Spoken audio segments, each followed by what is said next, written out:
Hey, good morning, everybody. It's Hammer. Today is Tuesday, May 5th, 2026. I, of course, am Hammer, founder of Hammer Solutions, home for great products to help my originator friends get more loans like Originator Success, Grab and Go Social, and Rate Sensei. Remember, you can join me live each and every weekday morning, 9:30 a.m. Eastern Time on Facebook and YouTube, talking about what's going on with rates and price in markets. Lots to talk about yesterday. It was just as bad as I thought it was going to be. Today, we're getting a little bit of a reprieve, but I think it's temporary. So we're going to spend some time talking about that and where things are probably going to go from here. Coming to you from Nashville in my founders board meeting. I'm in the meeting room today, so you guys can see. As much as y'all know me and know how anti-AI and other stuff I am, this is where I learn all about all the things that are working that we can use to help you guys. So anyway, appreciate you being here. Remember, if you would like a text reminder that I'm going live so you don't miss a moment of the show, you can sign up and get that text at hmmr.io/reminder or use this cool QR code over here, and we'll get you signed up with that. Again, we just send out a text as I'm going live so you don't miss a moment of the show. It's got all the links. You can also sign up for our written email, the lock advice that goes out. Use it any way that you see fit. Feel free to take it, throw it into ChatGPT or Claude and make it your own and share it with consumers. Anything you want, whatever's going to help you, I'm happy with. So, but you can sign up and get that for free at ratelockadvice.com. Last but not least, don't forget to sign up for our text alerts. They're $7 a month. No contracts and anything. And again, ratetextalerts.com. We did send out an alert yesterday, and I'll tell you a little bit more about that in a minute, but protecting pipelines everywhere. So let's go ahead and say hi to my live folk friends who are here this morning. Good morning, everybody. Remember, if you are watching on the replay, do me a favor, give me hashtag replay in the comments. Let me know that you are here. Welcome to all the live folks. Ron Siegel said anti-AI about the same as being anti-internet. It's the future. Yeah, no, I know that. It's just how many LOs think that they need to use it or what they think they need to do. We had an interesting conversation about that yesterday, about the idea of learning versus doing and some different things. So I'll spend some time, another time we'll talk deeper about that and get into that. But otherwise, good morning, Mr. Siegel. Today is National Totally Chipotle Day. Is that what that one is? National Total. What is Totally Chipotle? Chipotle is a restaurant, isn't it? Well, anyway, we'll go with it. Good morning, Angela, Mike Tebow, Bill Stevens, Kathy Jensen, Rob Wilson. Great to see all of you. Randy Tico, giddy up, sir. Michael Scott Love, you are live. And am I? Yeah, I am live and alive, my friend. Brandy Brickler, good to see you. Holly Johnson, Nicole Samurai, so many familiar faces. Thank you all that you join me each and every day. I appreciate it. I really do. I hope that I show up for you since you show up for me. So speaking of showing up, let's go ahead and get started and we'll jump into all the good stuff here.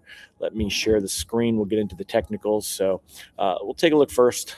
Let's go ahead and take a look first at the technicals and bring over here. You can see that this morning we're currently up about 13 basis points on the day. It's great to see green, don't get me wrong. However, the problem is if you look at this red candlestick right here, yesterday we were down about minus 50 basis points on the day. It was a brutal day yesterday. And in fact, let's go ahead and we'll do a quick recap, talk about what happened yesterday. Hey, hold on one second. So, Mr. Josh, I'm sorry, I'm interrupting y'all. So, Mr. Josh, see, come on over. You can see this is me. Yeah. So I was telling a lot of these people here, guys. They're let me turn the screen share for a minute, if y'all don't mind. Letting just hearing me for a minute. This is Mr. Josh, and he said he needs to start doing this. He's huge in the AI world. So they're all just making fun of me about being anti-AI because I'm anti-AI. Yeah, he knows that. So, but. Anyway, I'll let you watch on my show. We're going to talk about. So let's go ahead and do a quick recap. We'll talk about what happened yesterday. I'll get back on track here, y'all. Thanks. So yesterday, you guys could see we were, basically pricing came out right here at 10 a.m. and it was already bad on the day. We knew we were going to see worse rate sheets, but basically almost immediately after everybody, just started sending pricing, generally between 10 and 11 a.m. Eastern time, we had this huge sell-off here. And that's because everything yesterday had to do with President Trump and what he dubs Operation Freedom. Said he was going to help get some of the ships out of the Strait of Hormuz, and Iran obviously not very happy about that. They warned all ships trying to get through Hormuz without their permission, and they hit a South Korean bulk carrier, attacked an empty tanker.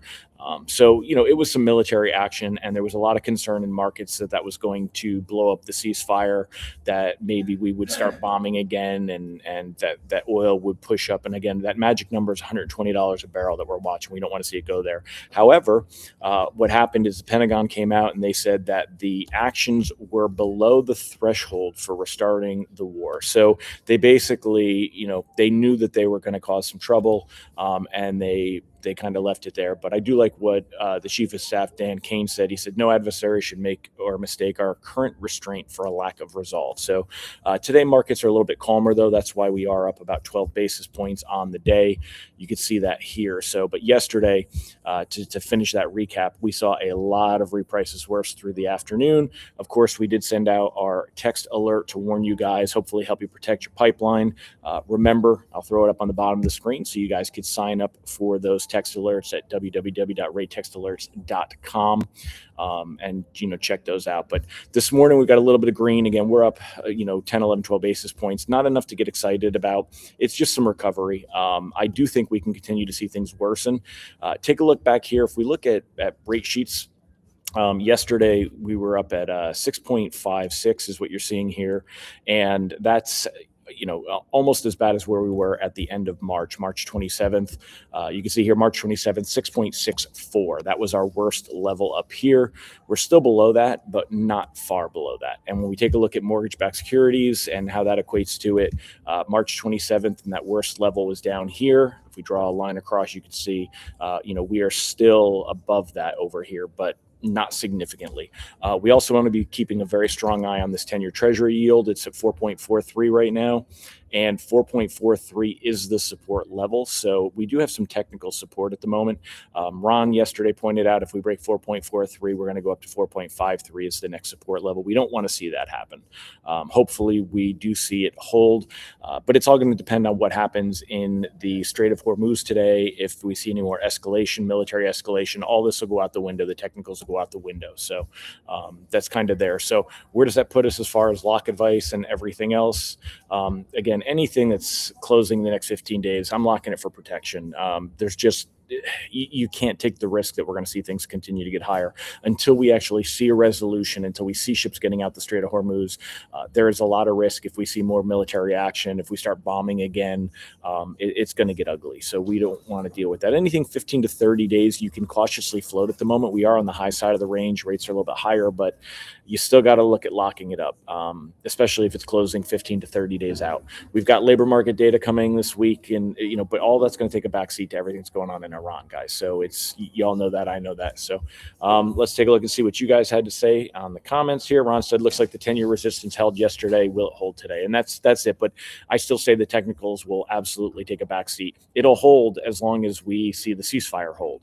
If everything stays calm today, if something happens and the shit hits the fan, then no, it's not going to hold at all. Robert said tracking the 5.0. We were following the 5.5 now. No, I'm still following the 5.0 for the moment, just for consistency. But again, it doesn't make a difference which coupon we're really looking at. This one's up 8 basis points, the 5.5. The 5.0 is here. Call me an eternal optimist. I'm hoping that we do see the things improve a little bit. And but right now, yeah, arguably, a lot of lenders are selling into the 5.5, but the 5.0 has a lot of trading volume, and that's why we're still keeping an eye on it and following it. So. Ron said, how did that work out for Iran? 6 of their 7 fast boats are now at the bottom of the strait. Anyway, so, all right, my friends. Well, thanks again for joining me. There's Josh. Thanks for letting me fly on the ball, guys. Thanks. I'm going to wrap everything up. I'll see you guys tomorrow. Have a fantastic day, my friends. Bye-bye.